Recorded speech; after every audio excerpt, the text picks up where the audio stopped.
Aujourd'hui, je vais vous parler de la résine de glaçage et donc la manière de glacer, de poser cette résine très particulière sur une œuvre, une toile, un papier, etc. On en reparlera tout à l'heure. Et pour obtenir comme une laque en fait, qui va protéger et magnifier, vraiment mettre en valeur le travail. Voilà, donc comme d'habitude, une introduction et puis après quelques focus sur les étapes à réaliser pour arriver à ça. Et puis une petite conclusion, tout simple.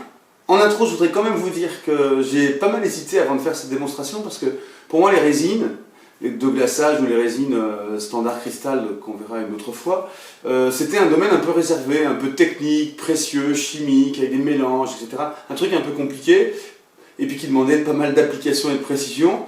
Et donc il y a quelques semaines j'avais déjà fait quelques tests, ça s'était plutôt bien passé. Et puis surtout cette semaine, pour préparer la vidéo, j'ai réalisé pas mal de tests. J'ai fait beaucoup d'erreurs, enfin pas mal d'erreurs, je vais vous en faire bénéficier, profiter pour vous gagner du temps et que vous puissiez dès le départ réussir. En fait c'est très simple, il faut simplement respecter les étapes les unes après les autres et pas vouloir prendre des raccourcis, mélanger d'autres proportions que ce qui est indiqué, ou voilà.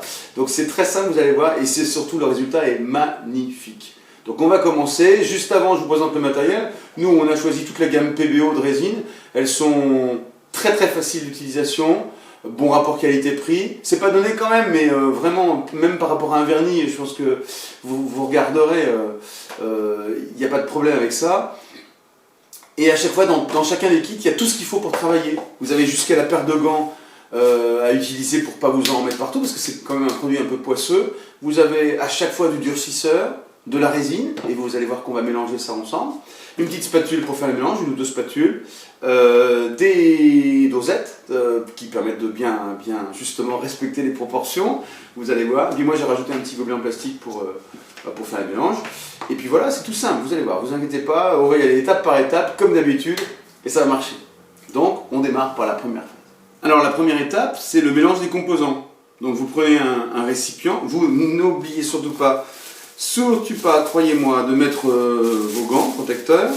Beaucoup plus facile à nettoyer ou acheter des gants qu'à nettoyer les mains. Voilà, vous prenez un récipient jetable, moi j'ai choisi un récipient jetable. Vous prenez une dose de durcisseur, donc le petit flacon, bien indiqué dessus, ne vous inquiétez pas. Et vous allez remplir donc votre gobelet doseur, voilà, moi je choisis la deuxième graduation. Une dose de durcisseur, d'accord? Très simple, avec la spatule vous allez racler pour bien respecter les proportions. Et ensuite, voilà, vous prenez 2 doses de résine. Je vous en supplie, croyez-moi, respectez bien les 2 doses de résine. Voilà, une première dose. Vous voyez, c'est quand même un peu approximatif. Hein. Ça va très bien, hein, vous savez, quand on fait ça, hop, voilà, hop. Voilà, vous grattez bien le truc. Et donc, respectez surtout les proportions. Ne faites pas comme moi, j'ai voulu gagner du temps, mettre un peu plus de durcisseur dans la proportion pour accélérer le durcissage. Ça ne marche pas du tout. Ça fout tout en l'air et ça ne marche pas. Et ensuite, l'étape importante, vous allez avec la spatule mélanger pour que le mélange soit uniforme et que le durcisseur et la résine, bien sûr, s'homogénéisent. D'accord ? Voilà, très simple. Bon, ça suffit. Enfin, jusqu'à présent, ça m'a suffi. Ça produit quelques gouttelettes, quelques bulles qui disparaissent dans le temps. Donc c'est pas compliqué, il faut juste respecter scrupuleusement les proportions d'abord, et puis les étapes, le durcisseur en dessous qui est plus léger, et puis la résine au-dessus qui va naturellement descendre, et le mélange, ça va favoriser le mélange. Voilà, ok, une fois que ça est prêt, et ben on passe à l'étape suivante. Et l'étape suivante, et ben c'est la pose de la résine de glaçage, très simplement sur ce que vous avez envie de glacer et de protéger. J'ai choisi un travail qui a été fait sur une toile plus un carton, avec des encres, de la linogravure, des pigments, etc. Un certain nombre de choses. Technique très mixte, plutôt fragile, mais voilà, en final, qui est bien sèche, bien protégée. Vous allez voir poser la résine de glaçage sur l'ensemble. Vous déposez ce mélange un peu mielleux, voilà, comme ça.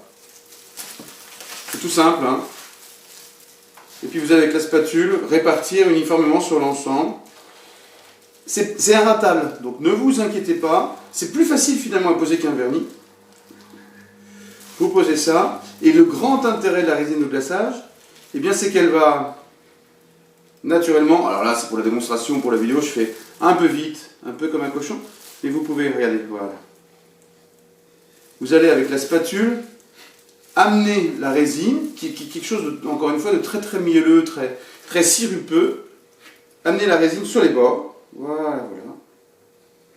Vous voyez le principe, hein, je parle du principe uniquement, voilà. Et voilà, quand vous avez réparti uniformément la résine sur l'ensemble de votre œuvre, vous vérifiez bien qu'elle est, effectivement, qu'il y a suffisamment de résine sur l'ensemble. Voilà. Et donc, ne vous préoccupez pas des traces, tout ça est naturellement lissé par la résine de glaçage qui va constituer comme un glaçage sur les gâteaux, je crois. Hein. C'est-à-dire que ça se répartit et ça s'arrête. Ça va s'arrêter sur les frontières et ça va constituer quelque chose de parfait, sans aucune trace. Et vous allez voir, ça tient pas la comparaison par rapport à... ou à l'inverse, pardon. Bref, c'est incomparable, le résultat est incomparable par rapport à un vernis classique. Si vous aimez, bien sûr, les résultats très très brillants, hein, ultra brillants. Voilà, techniquement, c'est terminé pour la démonstration. Hein. On va voir le résultat. Et au final, le résultat est comme je vous l'avais présenté ou expliqué. La résine s'est répartie uniformément sur le travail. Alors j'en ai pris un autre hein, qui a eu le temps de sécher. C'est pareil, c'est un travail d'encre, sur papier, sur toile, etc. Et regardez, vous avez un aspect vraiment comme si c'était encore humide, mouillé, ou comme une vitre qui est posée dessus.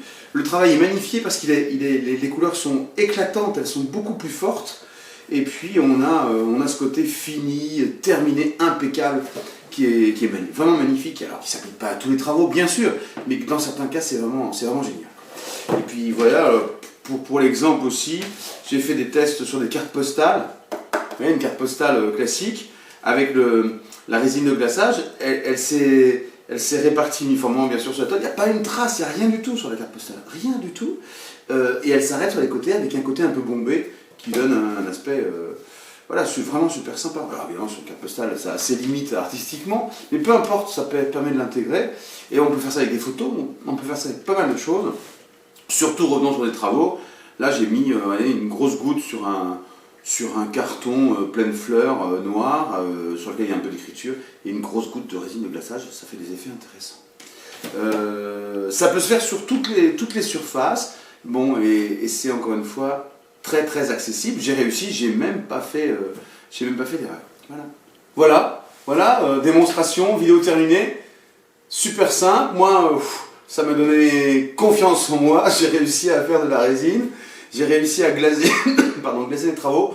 C'est un ratal, c'est magnifique, le kit prévoit tout ce qu'il faut, respectez absolument les proportions, prévoyez une surface de travail bien protégée, des cartons ou des feuilles jetables après, parce que tout ça reste bien poisseux pendant un bon moment, protégez vos mains, si vous vous êtes sali, taché, vous nettoyez avec de l'eau, c'est mon cas, avec de l'eau chaude, bien chaude, et puis de l'eau savonneuse, 2 fois, et puis voilà, ça part, il n'y a quand même pas de problème. C'est assez peu d'odeur, c'est tout, écoutez, respectez les proportions, je l'ai dit, il n'y a pas de traces qui restent, il n'y a rien. Ça s'applique sur tous les travaux sur papier, aquarelle, pastel sec, on l'a testé, pastel gras, les travaux à l'acrylique, à une petite réserve pour les peintures à l'huile. Attendez vraiment un séchage définitif si vous voulez faire un glaçage sur une peinture à l'huile. On est quand même dans un univers où on va poser une couverture étanche et définitive sur un travail qui continue à cicativer pendant des mois et des mois. Donc attendez vraiment le séchage final si vous voulez vraiment poser une résine sur la peinture à l'huile. Réserve, je ne l'ai pas fait, je ne l'ai pas testé. A priori, théoriquement, ce que je viens de vous dire est applicable, mais je ne l'ai pas fait quand même. D'accord ? Mais sur la peinture acrylique, sur tous les mélanges, il n'y a aucun problème. Et vous pouvez répartir ça sur une toile complète ou le faire sur un sous-ensemble de votre travail. Voilà, merci.